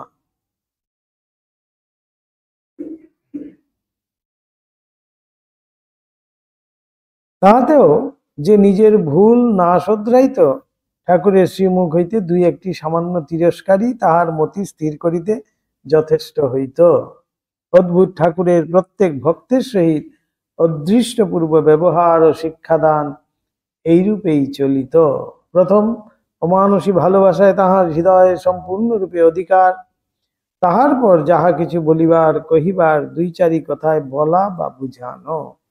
অমানুষিক ভালোবাসা বলছে, অমানুষিক ভালোবাসা, মানুষ এরকম ভালোবাসতে পারে না, তাই সেখানে বলছেন অমানুষিক। আমরা অমানুষিক অত্যাচারটাই জানি, কিন্তু অমানুষিক ভালোবাসা যে হয়, মানুষ সেরকম ভালোবাসতে পারে না, ভগবান যেরকম ভালোবাসেন, তাই বলছেন অমানুষিক ভালোবাসা। দক্ষিণেশ্বরে পৌঁছিয়াই গোপালের মা নবতের শ্রী মার নিকট ব্যাকুল হইয়া যাইয়া তাহাকে বলিলেন, ও বৌমা, গোপাল এইসব জিনিসের পুটলি দেখে রাগ করেছে, এখন উপায়? তাই এসব আর নিয়ে যাব না, এইখানে বিলিয়ে দিয়ে যাই। সে মাতা ঠাকুরানীর অপার দয়া, শুধু দয়া নয়, কি প্র্যাকটিক্যাল বুদ্ধি দেখুন মায়ের। মা এখানে কি সুন্দর তাকে যুক্তি দিয়ে বোঝাচ্ছেন। বুড়িকে কাতর দেখিয়া সান্ত্বনা করিয়া বলিলেন, উনি বলুন গে। উপর দিয়ে, ঠাকুরের উপর দিয়ে মা দেখুন, নাহলে ঠাকুরের কোনো কথা তো অন্যথা করছেন না মা। এখানে ঠাকুরকে বলছেন উনি বলুন গে, তোমার দেবার তো কেউ নেই, তা তুমি কি করবে মা, দরকার বলেই তো এনেছো। গোপালের মা তত্রাচ তাহার মধ্যে হইতে একখানা কাপড় ও আরো কি কি দুই একটি জিনিস বিলাইয়া দিলেন, এবং ভয়ে ভয়ে দুই একটি তরকারি সহস্তে রাধিয়া ঠাকুরকে ভাত খাওয়াইতে গেলেন। অন্তর্যামী ঠাকুর তাহাকে অনুতপ্তা দেখিয়া আর কিছুই বলিলেন না, আবার গোপালের মা সহিত হাসিয়া কথা কহিয়া পূর্ববৎ ব্যবহার করিতে লাগিলেন। গোপালের মাও আশ্বস্তা হইয়া ঠাকুরকে খাওয়াইয়া দাওয়াইয়া বৈকালে কামারহাটি ফিরিলেন। এমন ঠাকুরের শিক্ষা প্রদানের পদ্ধতিও কত সুন্দর। পূর্বে বলিয়াছি, গোপালের মার ভাবঘন গোপাল মূর্তি প্রথম দর্শনের 2 মাস পরে সে দর্শন আর সদা সর্বক্ষণ হইত না। তাহাতে কেহ না মনে করিয়া বসেন যে উহার পরে তাহার কালভদ্রে কখনো গোপাল মূর্তির দর্শন হইত, কারণ প্রতিদিনই তিনি দিনের মধ্যে 2-10 বার গোপালের দর্শন পাইতেন। যখনই দেখিবার নিমিত্ত প্রাণ ব্যাকুল হইত তখনই পাইতেন, আবার যখনই কোনো বিষয়ে তাহার শিক্ষার প্রয়োজন তখন গোপাল সম্মুখে সহসা আবির্ভূত হইয়া সংকেতে কথায় বা নিজে হাতে নাতে করিয়া দেখাইয়া তাহাকে ঐরূপ করিতে প্রবৃত্ত করিতেন। সুজিদের 2 মাস ছিল তাও নয়, এখন তিনি চাইলে তখন আসছেন। আগে সারাক্ষণ গোপাল থাকতো তার সাথে সাথে, এখন তিনি চাইলে পরে তখন আসছেন। ঠাকুরের শ্রীঅঙ্গে বারবার মিশিয়া যাইয়া তাহাকে শিখাইয়াছিলেন তিনি ও শ্রীরামকৃষ্ণদেব অভিন্ন। খাইবার ও শুইবার জিনিস চাহিয়া চিন্তিয়া লইয়া কিভাবে তাহার সেবা করা উচিত তাহা শিখাইয়াছিলেন। আবার কোন কোন বিশেষ বিশেষ শ্রীরামকৃষ্ণ ভক্তদিগের সহিত একত্র বিহার করিয়া বা তাহাদের সহিত অন্য কোন রূপ আচরণ করিয়া দেখাইয়া নিজ মাতাকে বুঝাইয়াছিলেন ইহারা ও তিনি অভেদ, ভক্ত ভগবান এক। কাজেই তাহাদের ছোঁয়া নাপা বস্তু ভোজনেও তাহার দ্বিধা ক্রমে ক্রমে দূর হইয়া যায়। এটা কেন করেছিল? ওই খুব আচারী ছিলেন বলে। যে ভক্ত যদি সত্যিকারের ভক্ত হয় সে যে ভগবানেরই অংশ সেটাও বুঝিয়ে দিয়েছিলেন। শ্রীরামকৃষ্ণদেবের ইষ্টদেব বুদ্ধি দৃঢ় হইবার পর হইতে আর তাহার বড় একটা গোপাল মূর্তির দর্শন হইত না। যখন তখন শ্রীরামকৃষ্ণ দেবকেই দেখিতে পাইতেন এবং ওই মূর্তির ভিতর দিয়াই বাল গোপালরূপী ভগবান তাহাকে যত কিছু শিক্ষা দিতেন। প্রথম প্রথম ইহাতে তাহার মনে বড়ই অশান্তি হয়। শ্রীরামকৃষ্ণ দেবের নিকট উপস্থিত হইয়া কাঁদিতে কাঁদিতে বললেন, গোপাল তুমি আমায় কি করলে? আমার কি অপরাধ হলো? কেন আর আমি তোমায় আগেকার মতো দেখতে পাই না ইত্যাদি। তাহাতেই শ্রীরামকৃষ্ণ দেব উত্তর দেন, অরূপ সদা সর্বক্ষণ দর্শন হলে কলিতে শরীর থাকে না।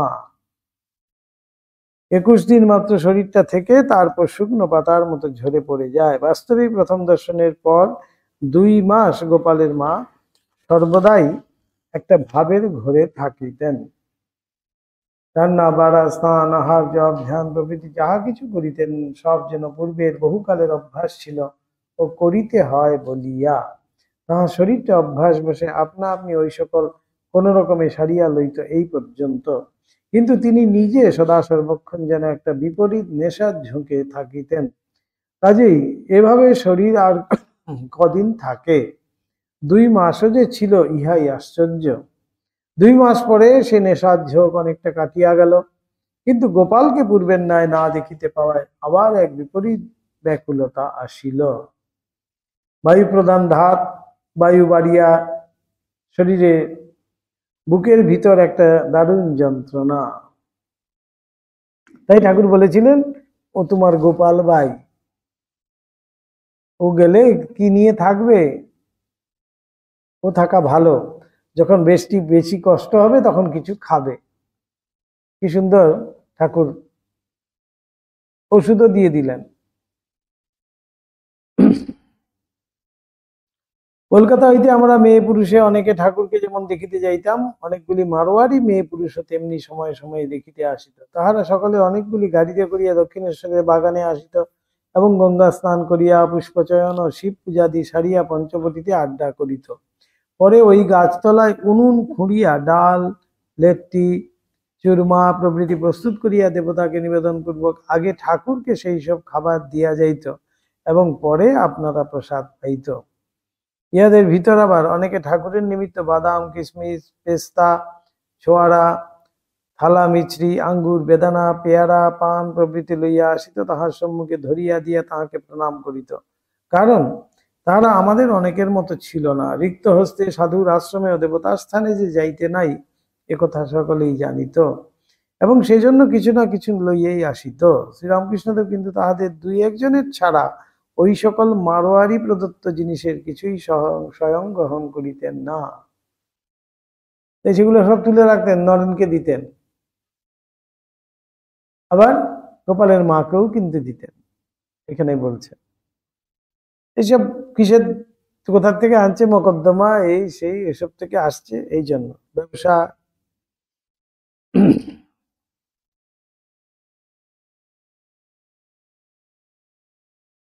তবে ডাল, রুটি ইত্যাদি রাধা বাড়া যাহা তাহারা ঠাকুর দেবতাকে ভোগ দিয়া তাহাকে দিয়া যাইত, প্রসাদ বলিয়া নিজেও তাহা কখনো একটু আধটু গ্রহণ করিতেন এবং আমাদের সকলকেও খাইতে দিতেন। তাহাদের দেওয়া এই সকল মিছরি, মেওয়া প্রভৃতি খাওয়ার অধিকারী ছিলেন একমাত্র নরেন্দ্রনাথ।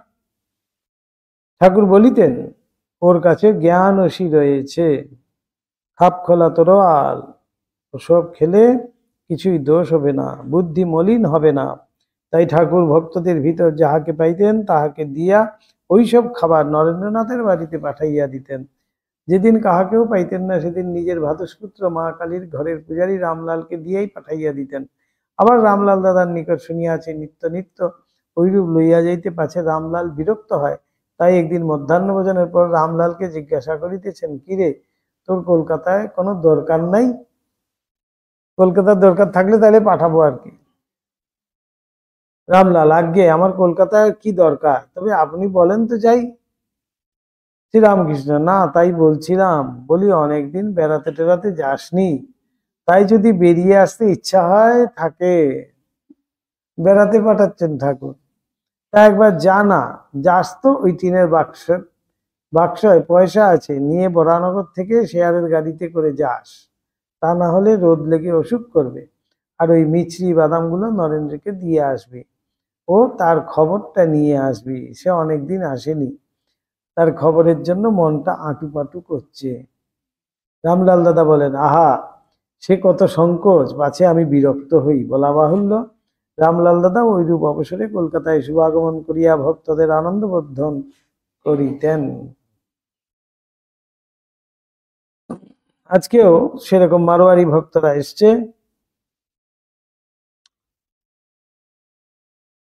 এমন সময় গোপালের মাও কতকগুলি স্ত্রী ভক্ত ঠাকুরকে দর্শন করিতে আসিয়া উপস্থিত। গোপালের মাকে দেখিয়া ঠাকুর কাছে আসিয়া দাঁড়াইয়া তাহার মাথা হইতে পা পর্যন্ত সর্বাঙ্গে হাত বুলাইতে বুলাইতে ছেলে যেমন মাকে পাইয়া কত প্রকারে আদর করে তেমনি করিতে লাগিলেন। গোপালের মায়ের শরীরটা দেখাইয়া সকলকে বলিলেন, এই খোলটার ভিতর কেবল হরিতে ভরা, এমনই শুদ্ধ। ঠাকুর নিজে বলছেন, এই খোলটার ভিতর কেবল হরিতেই ভরা, হরিময় শরীর। গোপালের মাও চুপটি করিয়া দাঁড়াইয়া রহিলেন। ঠাকুর ওই রূপে পায়ে হাত দিতেছেন বলিয়া একটুও সংকুচিতা হইলেন না, একেবারেই পুত্রবৎ। এই যে বলা হচ্ছে যে ঐশ্বর্যের লেশমাত্র থাকলেও কিন্তু বাৎসল্যরতি হবে না। তাই ঠাকুর যখন পায়েও হাত দিচ্ছেন তখন কিন্তু তিনি সংকুচিতা নন। পরে ঘরে যত কিছু ভালো ভালো জিনিস ছিল সব আনিয়া ঠাকুর বিদ্যাকে খাওয়াইতে লাগিলেন। গোপালের মা দক্ষিণেশ্বরে যাইলে ঠাকুর ঐরূপ করিতেন ও খাওয়াইতেন। গোপালের মা তাহাকে একদিন বলিলেন, গোপাল, তুমি আমায় অত খাওয়াতে ভালোবাসো কেন? শ্রীরামকৃষ্ণ, তুমি যে আমায় আগে কত খাইয়েছ। গোপালের মা, আগে কবে খাইয়েছি? শ্রীরামকৃষ্ণ, জন্মান্তরে। সমস্ত দিন দক্ষিণেশ্বরে থাকিয়া গোপালের মা যখন কামারহাটি ফিরিবেন বলিয়া বিদায় গ্রহণ করিতেন, তখন ঠাকুর মারোয়ারিদের দেওয়া যত মিছরি আনিয়া গোপালের মাকে দিলেন ও সঙ্গে লইয়া যাইতে বলিলেন। গোপালের মা বলিলেন, অত মিছরি সব দিচ্ছ কেন? শ্রীরামকৃষ্ণ গোপালের মা চিবুক ধরিয়া, ওগো, ছিলে গুড়, হলে চিনি, তারপর হলে মিছরি। এখন মিছরি হয়েছ, মিছরি খাও, আনন্দ করো। এই কথাটি খুব সুন্দর মানে রয়েছে। ছিলে গুড়, হয়েছে চিনি, তারপর হলে মিছরি। মানেটা কি দেখুন, পর্যায়ক্রমে, সাধনার পর্যায়ক্রমে আমরা এরকম আমাদের পরিবর্তন হয়।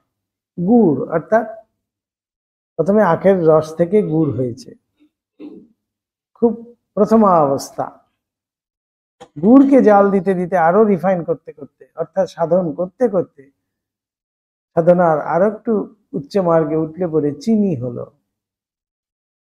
সেই চিনিকে আবার যখন জাল দিয়ে মিছরি বানানো হয়, আরো রিফাইন করা হয়, সেটাতে মিছরি করা হয়। অর্থাৎ সাধনার একেবারে চরমে যখন পৌঁছে গেছে, সেটাকেই বলা হচ্ছে মিছরি।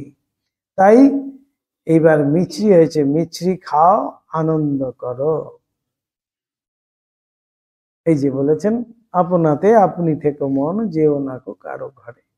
নিজেকে নিয়ে এখন নিজের মধ্যেই তুমি আনন্দে থাকো, মিছরি খাও, আনন্দ করো। তোমারও আর ভক্তদের সেই মিছরি সব গোপালের মাকে অবাক, ভাবছেন যে আচ্ছা, বুঝিল ঠাকুরের কৃপায় এখন আর গোপালের মার মনে কিছুতেই মলিন হইবার নয়। শুধু নরেন্দ্রনাথকে দিতেন তো ঠাকুর, গোপালের মাকেও দিচ্ছেন।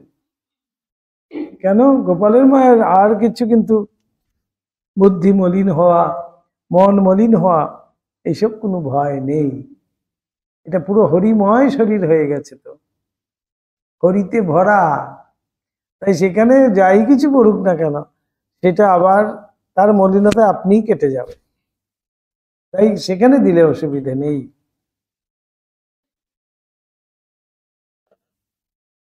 গোপালের মা আর কি করেন, অগত্য ওই মিছরিগুলি লইয়া গেলেন, নতুবা গোপাল ছাড়েন না। আর শরীর থাকিতে তো সকল জিনিসেরই প্রয়োজন। গোপালের মা যেমন কখনো কখনো আমাদের বলিতেন, শরীর থাকতে সব চাই, জিরেটুকু মেথিটুকু পর্যন্ত এমন দেখনি। অর্থাৎ সবই তো চাই। কৌটোর মধ্যে মধ্যে করে দেখবেন মায়েরা সব রান্নাঘরে রেখে দিয়েছে, সবই তো চাই। একটা কৌটো নিতে যান না, বাবা, খুন্তি নিয়ে তাড়া করবে মায়েরা, বলে আমার কাজের জিনিস নিয়ে গেল। গোপালের মা পূর্বাবধি জপ ধ্যান করিতে করিতে যাহা কিছু দেখিতেন, সব ঠাকুরকে আসিয়া বলিতেন। কেমন কেমন কি কি দর্শন আছে, সব এসে ঠাকুরের কাছে কিন্তু তিনি বলতেন। তাতে ঠাকুর বলিতেন, দর্শনের কথা কাহাকেও বলতে নাই, তাহলে আর হয় না। গোপালের মা তাহাতে এক দিবস বলেন, কেন? সেসব তো তোমারই দর্শনের কথা, তোমাকেই তো দেখি, তা তোমাকে বলবো না কাকে বলবো? তোমাও বলতে নেই? ঠাকুর তাহাতে বলেন, এখানকার দর্শন হলেও আমাকে বলতে নাই। গোপালের মা বলিলেন, বটে, তদবধি তিনি আর দর্শনাদির কথা কাহারও নিকট বড় একটা বলিতেন না। সরল উদার গোপালের মা শ্রীরামকৃষ্ণদেব যাহা বলিতেন তাহাই একেবারে পাকা বিশ্বাস হইত। আর সংশয় আত্মা আমরা আমাদের ঠাকুরের কথা যাচাই করিতে করিতেই জীবনটা কাটিয়া গেল। জীবনে পরিণত করিয়া ওই সকল ফলভোগে আনন্দ করার ঘটিয়া উঠিল না। সত্যি ঠাকুর কবে বলে গেছেন, মনুষ্য জীবনের উদ্দেশ্য ভগবান লাভ। আমরা বলছি মনুষ্য জীবনের উদ্দেশ্য আরো কিছু। এখানে স্বামীজি কি বলছেন, আজকে আর হবে, আজকে আর ছেড়ে দিন, আজকে এমনিতেই হয়ে গেছে। গোপালের মায়ের এই দর্শনটুকু আমাদের মনে থাকুক, এটাই হলো আসল আমাদের আজকের প্রাপ্তি। ওম নিরঞ্জনম নিত্যম অনন্ত রূপম ভক্তানুকম্পাধৃত বিগ্রহং বৈ ईशावतारं परमेशमित्यं तं रामकृष्णं शिरसा नमामः। ॐ शान्ति शान्ति शान्तिः। हरिः ॐ तत्सत्। श्रीरामकृष्णार्पणमस्तु।